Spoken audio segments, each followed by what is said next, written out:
everyone, welcome back to Feather Stitch House. My name's Rebecca and each week on this channel I make videos about embroidery and textile art to help you get creative.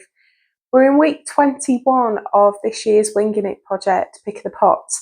If you're not sure what Winging It is, every year on this channel I run an improvised textile art project with a weekly stitch along video to inspire you to get creating with fabric and thread.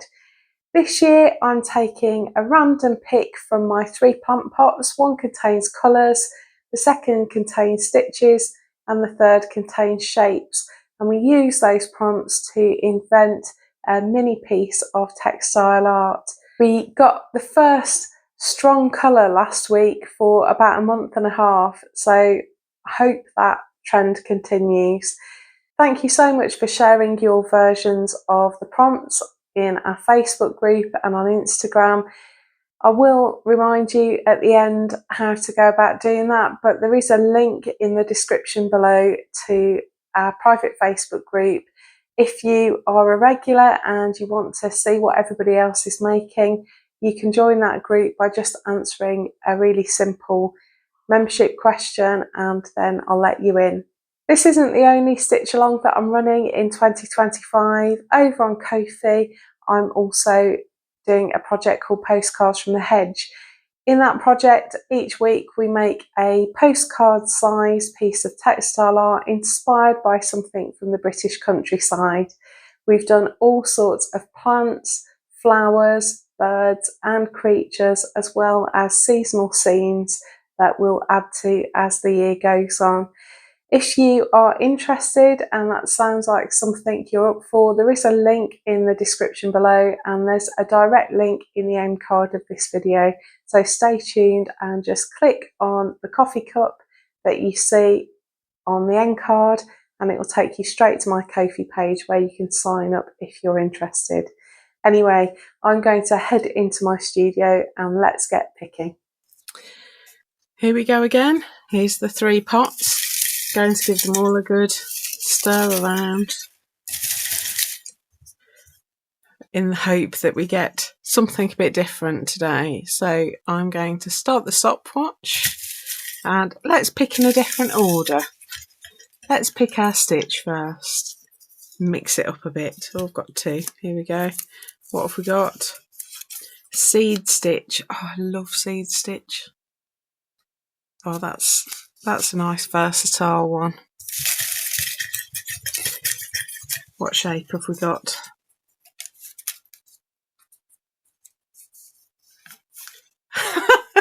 Oh no, straight lines. How do you do that with seed stitch? Oh gosh. Well, we could have got something better than that. Oh dear. Please be a nice colour. Citrus. Oh, okay. Right. Don't know what to do with that. That's going to take some thinking. Right.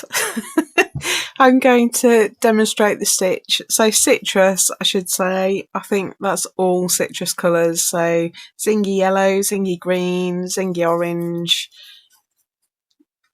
anything else that you think falls into the citrus category. So that's going to be a nice sort of early summer one. How we combine these 2 things I do not know, but we've got citrus, straight lines and seed stitch, so I'll demonstrate the stitch and some variations of it as well, and then we'll make something.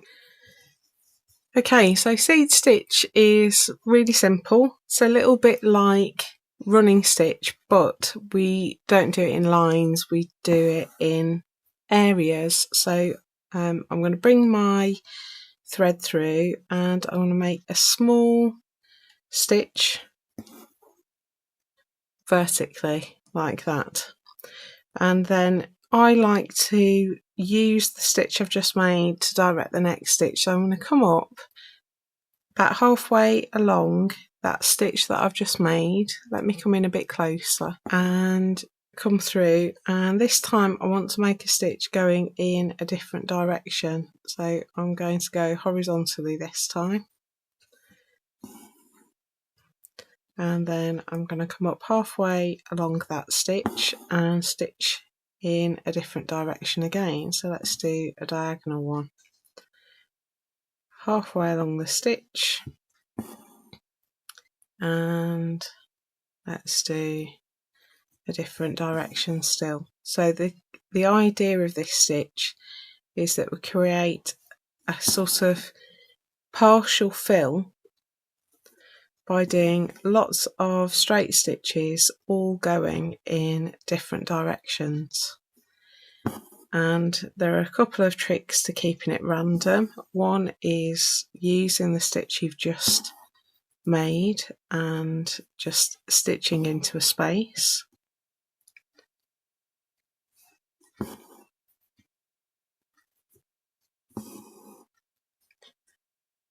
Now we all tend to favour certain angles, and so a way to avoid your stitches looking samey is to every now and again just rotate your work. So I've just rotated it 90 degrees.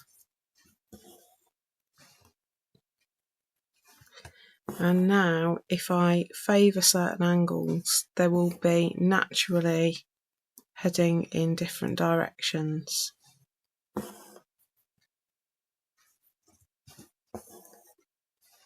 So I've got a space that I've accidentally created here. So I'm just going to make a stitch that heads into that space. And you can create shapes with seed stitch. Got a noose knot.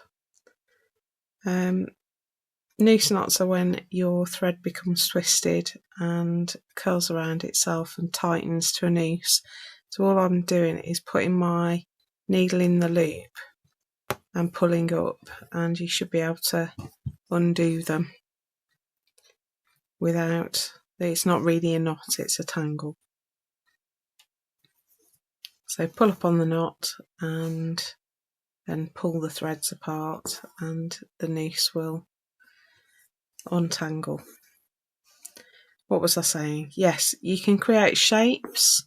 So if you draw a shape, you can fill it with seed stitch. Seed stitch looks amazing in variegated thread because it will change colour gradually as you work your way around.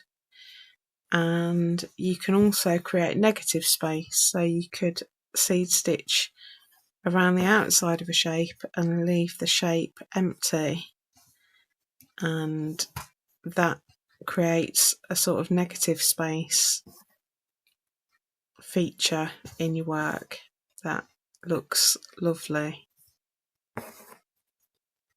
So hopefully you get the idea.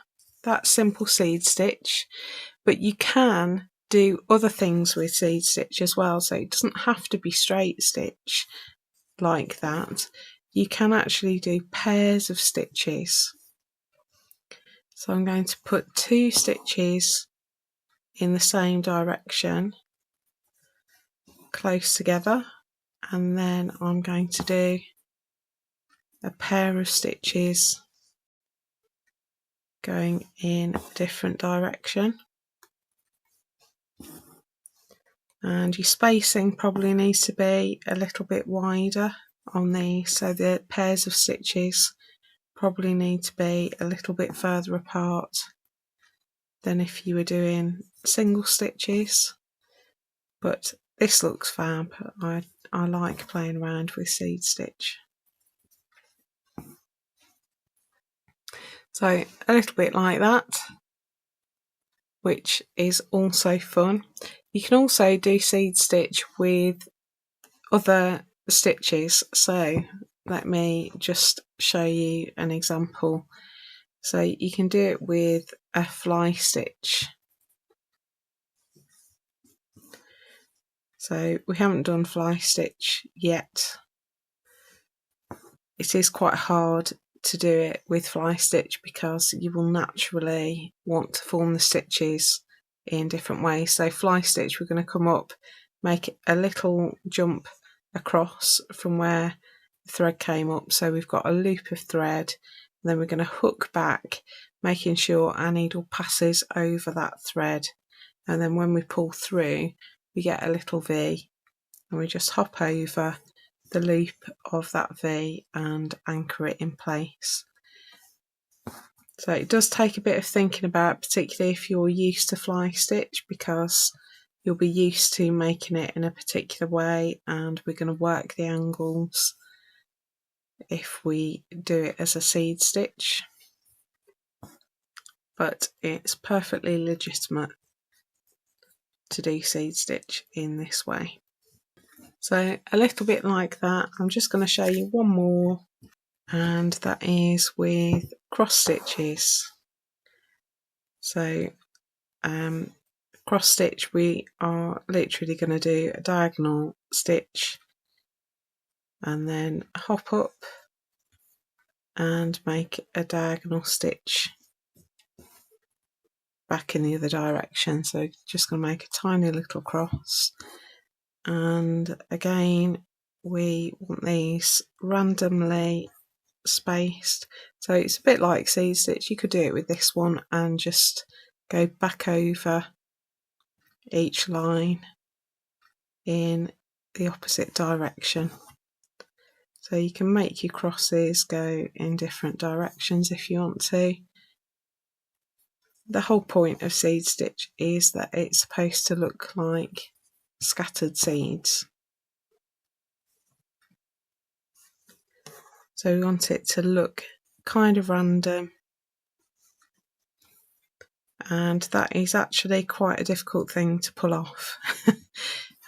Making things deliberately random is tricky, so use the tricks I've suggested. Change your direction, use the stitches you've already made to position your new stitches, and remember to keep turning your work as you go, and that will help you. So there we go, 4 different types of seed stitch that you can play around with. Just ordinary seed stitch, pairs of stitches, fly stitch and cross stitch, and you can really play around and experiment and use any stitches that you think work. And I do recommend giving it a go with variegated thread, creates a really lovely effect. So I'm going to gather some threads and get my felt, and then we'll make something. Right, I've got my piece of felt. I've got a really zingy yellow. It looks a lot warmer and softer on camera, but it's actually hurting my eyes a little bit in real life. It is almost kind of highlighter pen yellow, and yeah, not a colour I would pick normally. I've gathered up a bunch of threads in citrus colours, and as I was looking for sort of greens, yellows, oranges, I remember pink grapefruit, so I've got quite a zingy pink in there as well. I'm not going to make a big deal of pink, but I think it sits quite nicely with our colours there. So I think this one's going to be quite a simple one, and I'm not sure I'm going to use any fabric either. So I thought I would draw some straight lines. We'll do these in running stitch, and I was thinking back to when I was a child. I had a teacher called Miss Palmer when I was in my 2nd year of primary school. So what would now be year 1. I have no idea what it is in American grades, but maybe you can tell me. And we would do this thing called take your pencil for a walk, and it was to develop motor skills, but I just loved it. I had no idea that's what it was about, where we just get a piece of paper, make a big sort of squiggly loopy line, and then we would colour in the spaces that we had created. And I loved it because it was my kind of thing. I had no idea that it had benefits. So I'm just putting in some straight lines and creating some spaces for us to stitch into, and I think I'm going to leave it at that. So the first thing that I'm going to do is do running stitch along these lines and around my border. I've got some orange threaded up from when I did my stitch demo, so I figure I'll use that.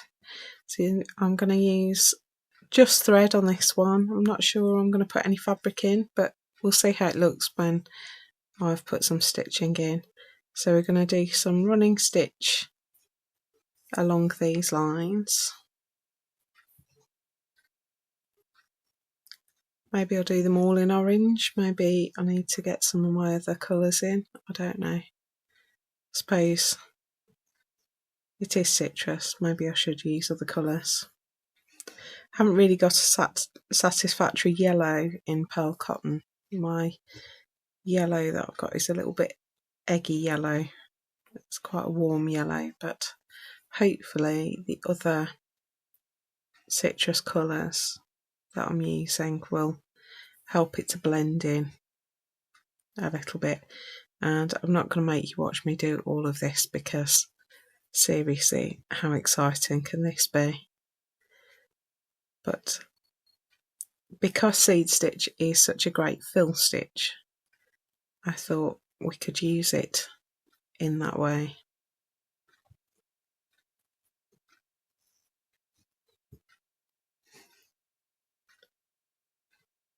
And fill these spaces with seed stitch. I probably won't fill all of them.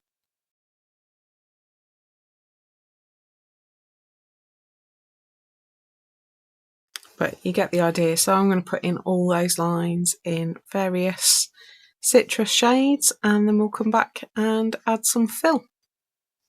Okay, put my lines in. I've used my various citrus colours. I haven't used yellow because obviously yellow is in the background. So now let's fill in some shapes. I've got the green that I used here threaded up, and thought I could do some of the smaller spaces with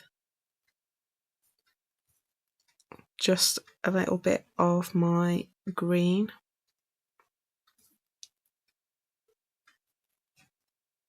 So smaller spaces I'll do just with normal seed stitch, because there's not a lot of room for manoeuvre. And the bigger spaces I can play around a little bit. So I'm just going to fill in spaces with seed stitch. Couldn't be more straightforward. So it's a way of using those straight lines and combining it with seed stitch, which doesn't easily follow straight lines. Couldn't have been a more inappropriate combination, but that is the luck of the draw.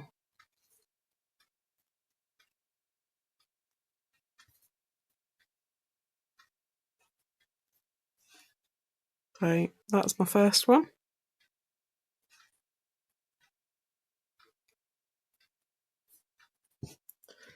Let's get a variegated thread. I'm not going to get any more stitching out of that one. Let's get a variegated thread.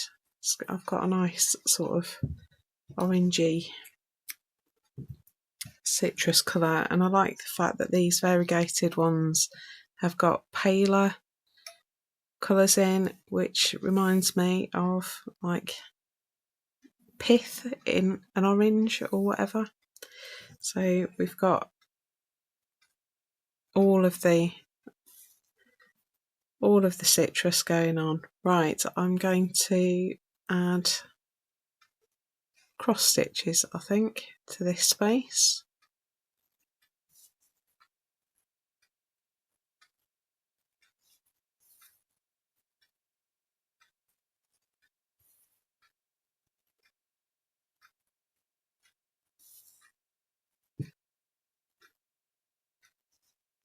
So this will be quite a nice one to do sitting in the garden or sitting on the sofa, listening to a box set or watching a box set or listening to an audiobook, because it's just going to be a bit of therapeutic stitch, I think.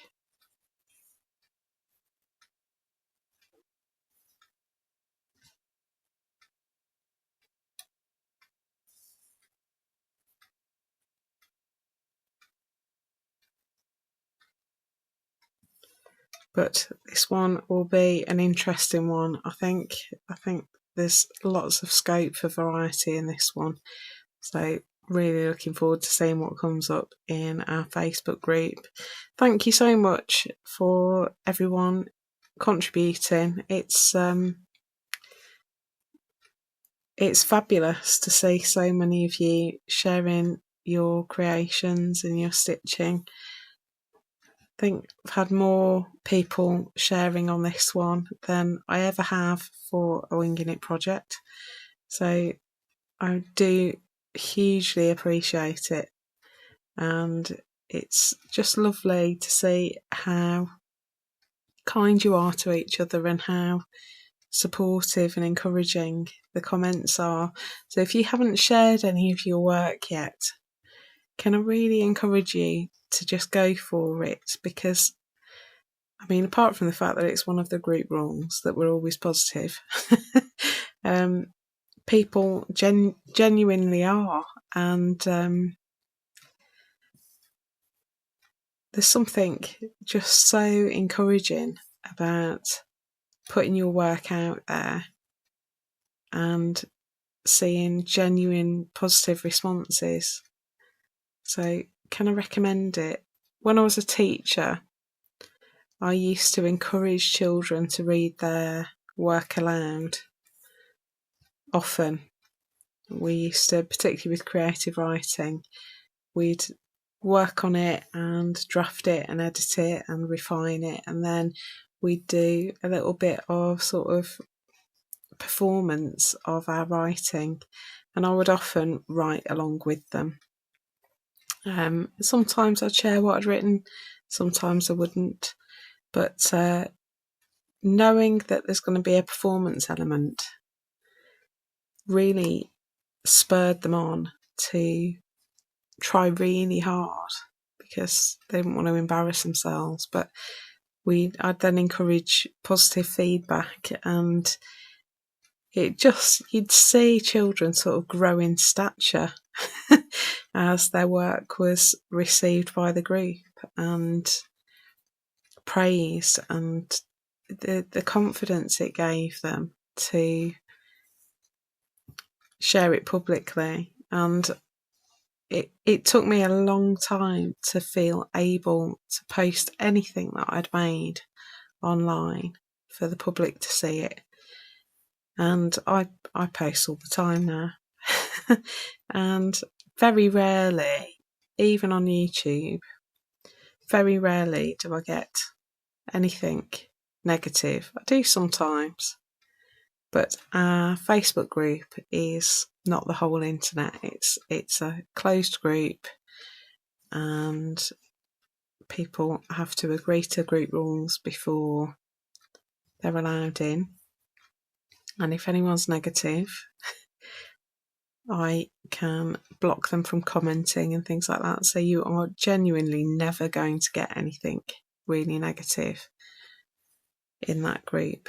And you never know where it may take you. The confidence that you gain from sharing your work and hearing people's feedback might be the start of something wonderful. So I recommend it. And if you aren't in the Facebook group, why ever not? Doesn't cost you anything. You just go onto Facebook. There's a link in the description below. Click on it. It'll take you to Facebook, and you just request to join the group, and I will make sure you agree to the group rules. And as long as you've done that, I will let you in. And you can see all of the things that everybody has made so far. So this one's going to take a bit of time, I think, because seed stitch does take time. But I think it's going to be a really therapeutic one. I hope it comes out nicely. You don't have to do every section because we want that yellow to show through in places. But yeah, it'll be nice to see what everybody does, and it'll be nice to just stitch in the sun. Sunny weather continues. I can't quite believe it.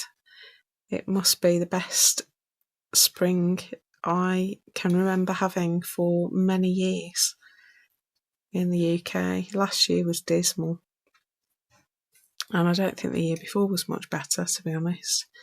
But we have had a run of spectacular weather to the point now where I'm worried about my grass because there's no rain, it's all gone brown. We do want a bit of rain. So that's a seed stitch in cross stitch. I'm concerned about this gap here. I might have to just jump across at the back and put in a cross because it doesn't seem right to me.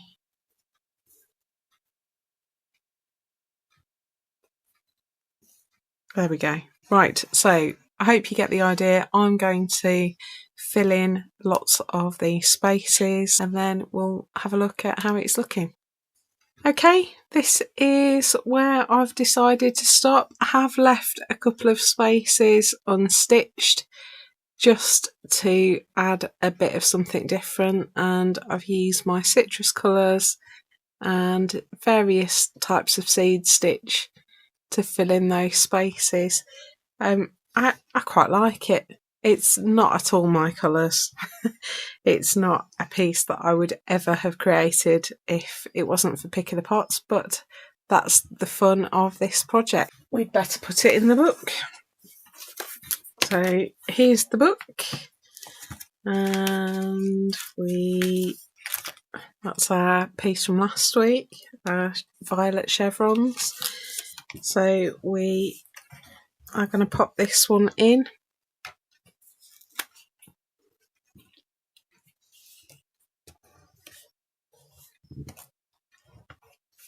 Bit of glue on the page, and I think I'm going to put it that way up.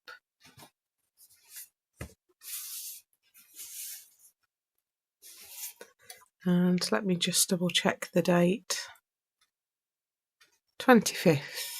Where's my pencil gone? So the 25th of the 5th. 25. That's a very pleasing date. And we want to put our picks on the back. I took the book to the Malvern show last week, and thank you so much for those of you that came and stopped by and said hello. Saw some amazing postcards, and somebody bought their quilt from a couple of years ago. So the garden quilt is still out there. It was just great, but so many people were telling me that I was putting my picks in the wrong place. That they should be on the opposite page. I have said this before, and my brain won't allow me to do it. I cannot cope with the picks being on a different piece of paper to the work, and I totally get it. I totally get that these picks would make sense here, but it's 2 different pieces of paper and my brain won't allow it, so I have to do it on the back. But if it makes more sense to you to put them there, go for your life. So here we go. So citrus, straight lines and seed stitch.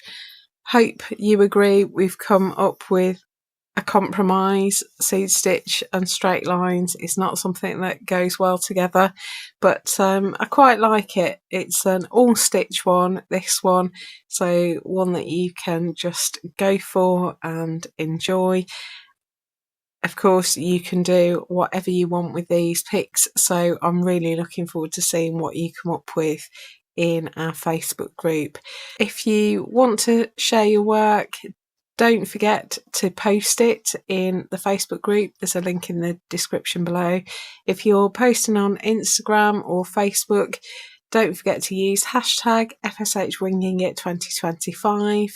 And if you tag me at Feather Stitch House, I'll be more likely to see your work. Thanks so much for joining me for another Pick of the Pots. I'll be back next week. I hope you'll join me again then. In the meantime, have a great week stitching your panel, and I will see you very soon. Take care.